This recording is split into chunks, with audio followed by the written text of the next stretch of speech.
रावण ने सुख और सारण नाम के दो दूत, जैसे ही विभीषण ने लंका का त्याग किया, उसने विभीषण के पीछे दो दूत भेजे, सुख और सारण। वो जाकर समस्त रामादल में देखते हैं कि विभीषण क्या करते हैं। देखो भैया हनुमान जी, अंगद जी, कहो जामवंत जी। इस सेना में कुछ रावण के गुप्तचर दिखाई देते हैं जो बानर का रूप धारण किए हुए हैं। देखो पहचानो कौन से हैं। ये यहाँ भेद लेने के लिए आए हैं कि किस प्रकार यहाँ क्या हो रहा है। एक तो ये बैठा दिख रहा है लाला, देखो कहे सुग्रीव सुनो सब बानर, अंग भंग कर पठरो निश्चर। तो ये है, ऐसा करते हैं कि हमारे यहाँ एक ही दंड है रामादल में, दूसरा दंड हम नहीं देते हैं। जो राक्षस हमारे रामादल में आता है वो तोड़ के हम नाक कान काट लेते हैं, और इनके भी नाक कान जैसे सुपर खा के काट लिए, फिर से इसके काट लेंगे तो ये चिल्लाते जाएंगे वहां तक। तो नहीं, तुम्हें भगवान रामचंद्र की कसम है जो तुम हमारे नाक कान काटो। भैया हनुमान जी इन्होंने ऐसी सौगंध दे दी कि आप हम इनके नाक कान नहीं काट सकते। रावण को दी जो ये पापी रामा, लक्ष्मण बचाने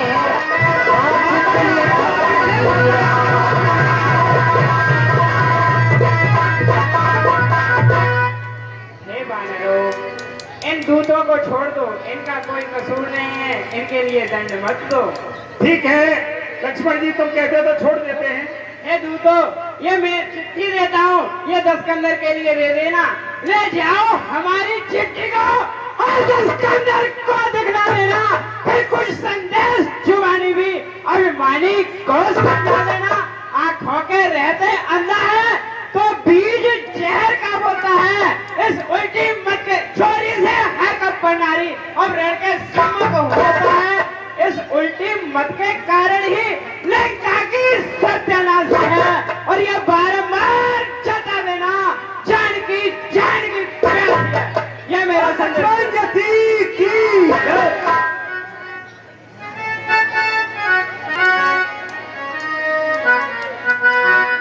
भगवान श्री राम समुद्र से विनय करते हैं और समुद्र से प्रार्थना करते हुए 3 दिन का समय व्यतीत हो जाता है।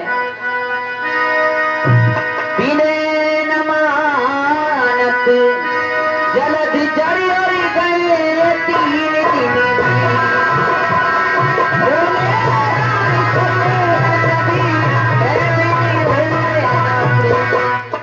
हे भैया लक्ष्मण, कहिए भैया, देखो इस शख्स ने राम की विनती को स्वीकार नहीं किया है।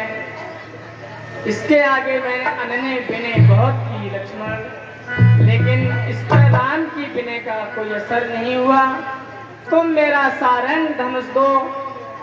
आज राम की विनम्रता देखी है, आज ये समुद्र राम की कठोरता देखेगा। मैं इसे एक ही बार से अभी सुखा डालूंगा भैया। ये लो भैया, हमने तो पहले ही कहा था। हसे कही रघुपति चाप चढ़ा, हसे कही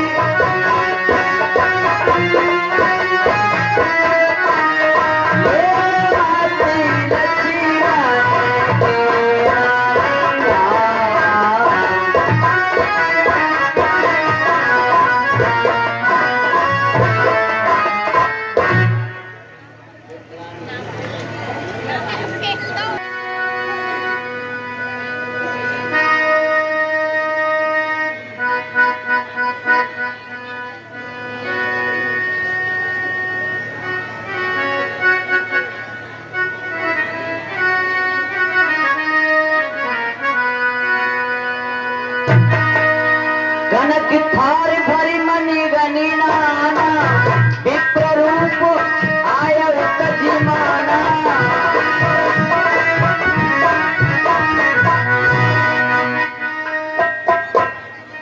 सबे सिंधु गए पद प्रभु के रे, क्षमोनाथ सब अवगुण मेरे। हे नाथ, जो मेरे अवगुण हैं उनके लिए क्षमा कीजिए प्रभु, क्षमा कीजिए।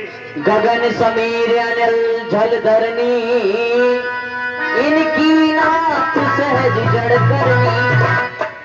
हे प्रभु, जल और जल और जल इनकी स्थिति अलग होती है, समझाने से ही समझते हैं, इसलिए प्रभु मुझे क्षमा कीजिए। हे दीनबंधु, अगर आप इस अग्निबाण को छोड़ देंगे तो मेरा ये सब जल सूख जाएगा, इसमें जीव जलचर जितने भी हैं सब खत्म हो जाएंगे और मेरी सभी मर्यादाएं नष्ट हो जाएंगी। इसलिए दीनबंधु, मैं एक तुम्हारे लिए रास्ता बताता हूँ। बताइए। नाथ नीली नली कपि दो भाई, ललकारी आशीष पाई। हे दीनबंधु, आपकी सेना में नल नील नाम के दो बानर हैं। उन्हें एक ऋषि का श्राप लगा हुआ है कि उनके द्वारा जो पत्थर पानी में डाला जाएगा वो तैर जाएगा। उन नल नील के द्वारा पत्थरों को डलवाइए और उनके द्वारा ही पुल तैयार हो जाएगा प्रभु, और आपको भी रास्ता निकलने को मिल जाएगी और मेरी भी मर्यादा रह जाएगी। सुन कृपाल सागर मन पीरा, तुरत ही हरि राम रणधीरा। सकल चरित कही प्रभु ही सुनावा, चरण बंद पायो सिधारा।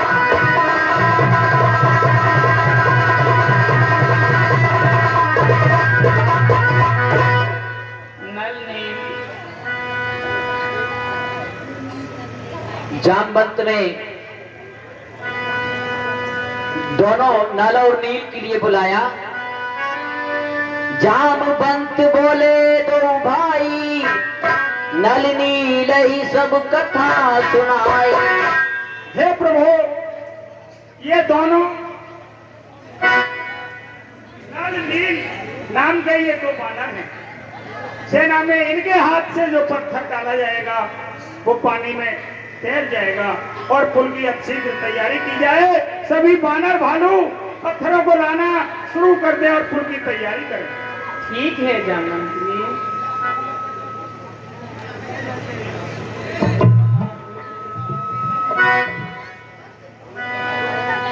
आज समस्त बानर बड़े बड़े पहाड़ पत्थर उठा उठा कर लाते हैं और नल नील के हाथों का स्पर्श करा के समुद्र में छोड़ते हैं। अतिशीघ्र ही पुल का निर्माण आरंभ हो गया। कहते हैं जब पुल का निर्माण हो रहा था तो एक छोटी सी गिलहरी ने भी भगवान की सेवा की। वो अपने मुंह में रेत भर भर कर उसमें समुद्र में डालने लगी। भगवान श्री राम ने जब उस निरीह प्राणी के लिए अपनी सहायता करते हुए देखा तो अपने हाथों का स्पर्श उसकी पीठ पर किया। कहा जाता है कि जो सफेद पट्टिकाएं गिलहरी की पीठ पर दिखाई देती हैं वह तभी से हैं। हाँ प्रभु, पुल तैयार है। देखी से तू अति सुंदर रचना, विहस कृपानिधि बोले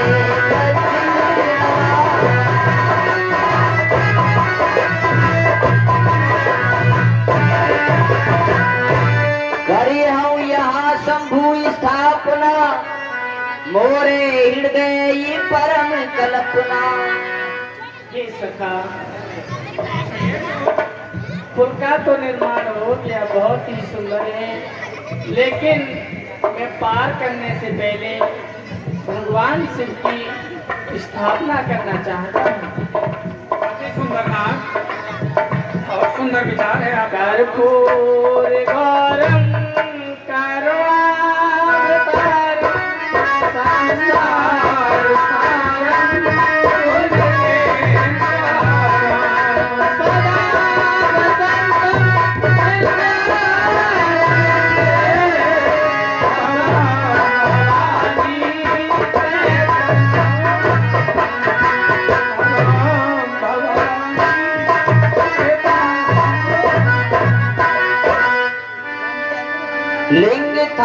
विधिवत करी पूजा, शिव समान प्रिय मोहि न दूजा। हे सखा, कहिए प्रभु। मुझे शिव जी के सिवा दूसरा और कोई प्रिय नहीं है। शिवद्रोही मम भगति कहावा, सोनर कोए सपने उन्हीं धारा।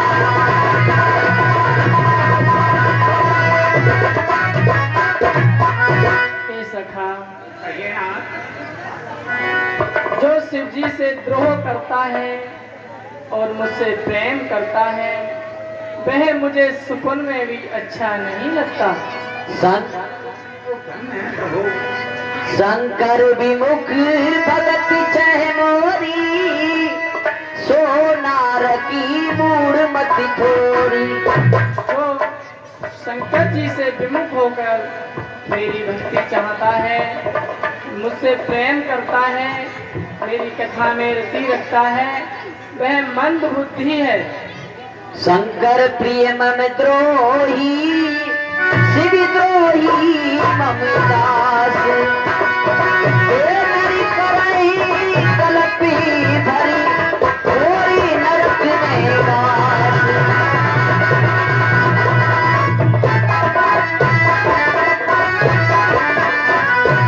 और हे सखा, कहिए जो मुझसे प्रेम करता है, शिव जी से द्रोह रखता है, अथवा शिव जी से द्रोह रखता है और मुझसे प्रेम करता है, या मुझसे प्रेम करता है या उनसे द्रोह रखता है, ऐसे मनुष्य एक कल्प तक नरक भोगते हैं।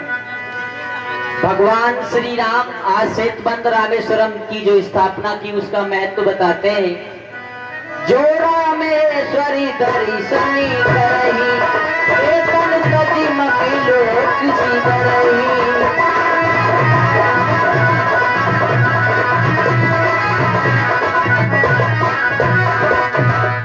और ये सखा, कहिए प्रभु। जो रामेश्वरम में आकर के शिव जी के दर्शन करेगा, वह मेरी लोक की प्राप्ति करेगा। जो गंगा जलियान चढ़ाई, सो साजो जी मुक्ति नरि पावई। और जो यहाँ गंगा जल को आकर के चढ़ाएगा, वह सहज ही मुक्ति पाकर भव सागर को पार कर जाएगा, मेरे परम धाम को प्राप्त होगा। होए निष्काम जो छल तज से आई, भगति मोरे तही शंकर देई। छल कपट को छोड़कर निष्काम होकर जो यहाँ आएगा, इनकी याचना करेगा, उसे शिव जी मेरी भक्ति प्रदान कर देंगे। मम कृत से तू जो दर्शन करई, रामा जो बिन श्रवे भव सागर तरई। रामा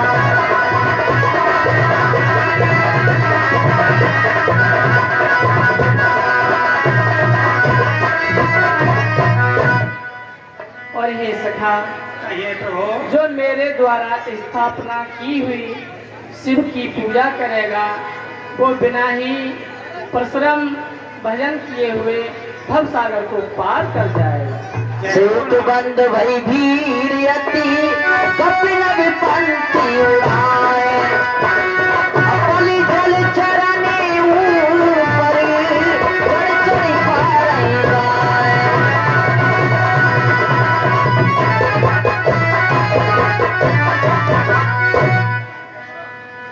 सैन्य सहित उतरे रघुवीरा, सैन्य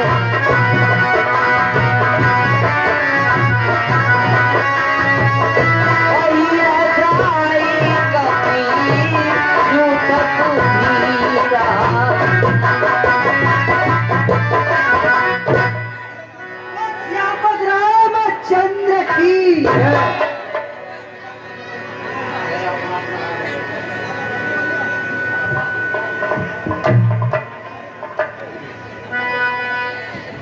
भगवान श्री राम ने समस्त वानर भालुओं से कहा कि आप जहां तहां जाकर फल खा सकते हैं। समुद्र को पार कर लिया है भगवान ने और लंका नगरी के समीप ही पहुंच चुके हैं। त्रिकूट नामक पर्वत था जिसपे नील, सुबेल और अशोक नाम के तीन त्रिकूट थे। नील पर समस्त जो लंका नगरी थी वो बसी हुई थी। सुबेल पर्वत वो स्थान था जहां पर भगवान श्री राम और रावण का युद्ध हुआ। अशोक उपवन में जहां जानकी जी ठहरी थी, तो उसी के नजदीक भगवान श्री राम पहुंच जाते हैं। एक रात्रि वही विश्राम करते हैं। प्रातः काल हुआ तो भगवान श्री राम जागे और सभी सचिवों को अपने पास बुलाकर उनसे उनकी सम्मति पूछी। कहो वेदिका करें उपाय, जामवंत कही पद श्री नाई।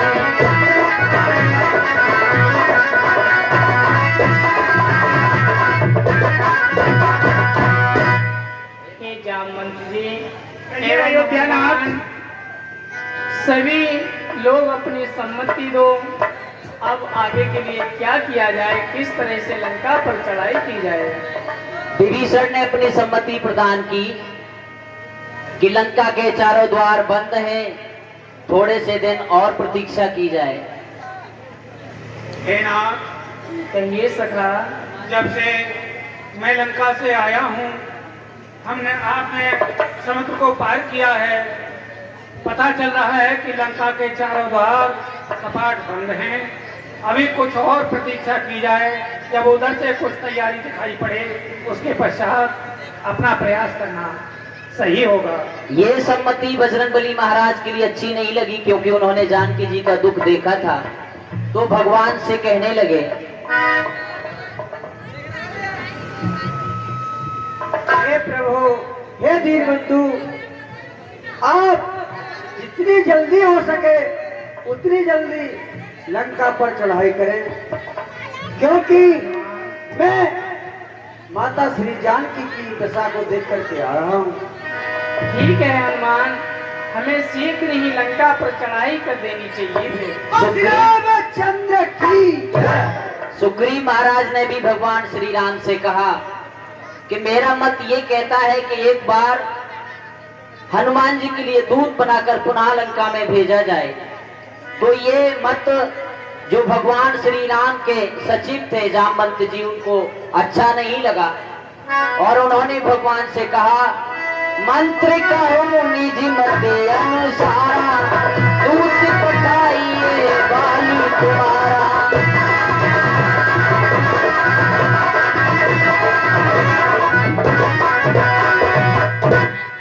ये तीन बंधुओं, मेरी समझ में एक बात आती है कि अगर हनुमान जी को हम बार बार लंका में भेजते हैं तो रावण यह समझेगा कि यही एक बानर बलवान है, इसलिए बार बार इसी को लंका में भेज दिया जाता है। इसलिए मेरा मत ये कहता है कि इस बार हमें युवराज अंगद को लंका में भेजना चाहिए, क्योंकि ये समझदार भी हैं, गुणवान भी हैं, नीतवान भी हैं और समझाने में होशियार भी। इसलिए मेरी इच्छा यही है कि इस बार युवराज अंगद को लंका भेजा जाए। बल में भी परिपूर्ण है अंगद जी। हे जामवंत, बाली तनय बुद्धि बलि गुण धामा, लंका जाऊं तात नम धामा।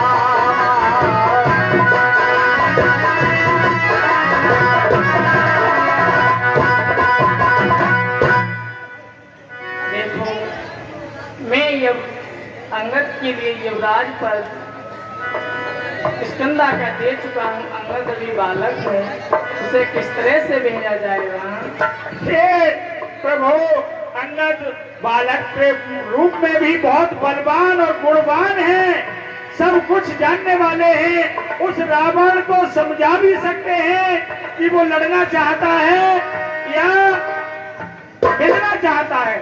इस तरह से हर प्रकार से अंगद रावण को समझा सकते हैं। मेरी समझ यही है कि युवराज अंगद को ही लंका भेजा जाए। चरण बंदी अंगद उठे और प्रभु आज्ञा धरी, राम कृपा जापे करो सागरी।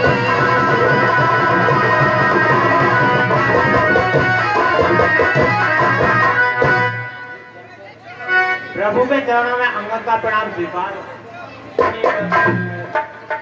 हे बाल तने, हे बाल पुत्र, तुमको हम पुत्र समान समझते हैं। लंका में बैरी के घर में इसलिए भेजते करते हैं। फिर उचित नहीं यह दूतकार किष्किंधा की युवराज तुम्हें कप सेना में शोभा संचालन देता है सब कार्य तुम्हें। हे अंगद, कहिए तुम प्रभु। किष्किंधा के युवराज हो, मैं तुम्हारे पिता को वचन दे चुका हूँ। हे प्रभु, आप कोई चिंता ना करें। अरे जिस जन पर कृपा आपकी हो वह जाकर लड़े रसातल तक, निर्भय हो उसको बह नहीं। उद्याचल से मस्तान तक मैं जय ही घाट जमाऊंगा। मैं रावण की राजधानी पर प्रभु का प्रताप भी ऐसा है। पत्थर कहते पर जन से हो कार्य जनादर का, इससे बढ़कर सम्मान नहीं। युवराज आपका दूत बनूं तो घटता है कुछ, मान नहीं। फिर मैं भी श्री हनुमत के समान सेवा करने को उत्सुक हूँ।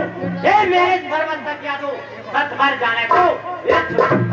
हे प्रभु, आप मुझे आज्ञा दीजिए, मैं जाने के लिए तैयार हूँ। हे पुत्र अंगद, ये प्रभु। देखो, रावण के लिए भली बात बड़ी शांति से उसे समझाना। यदि वो नहीं माने तो आते समय कुछ अपना कौशल बल उसे दिखलाते आना। जो आज्ञा प्रभु। प्रभु के चरणों में अंगद का प्रणाम स्वीकार हो। कल्याण। अंगद जब जाने लगे पुलक प्रफुल्लित गात, तभी विभीषण ने कहा सुनो हमारी बात।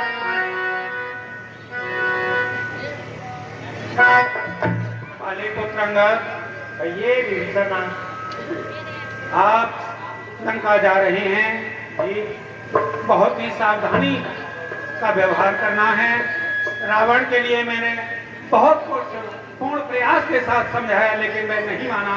इसलिए आप बल बुद्धि विनम्रता सभी प्रकार से समझा बुझा कर ये नहीं माने तो अपना बल का परिचय भी देकर आना है।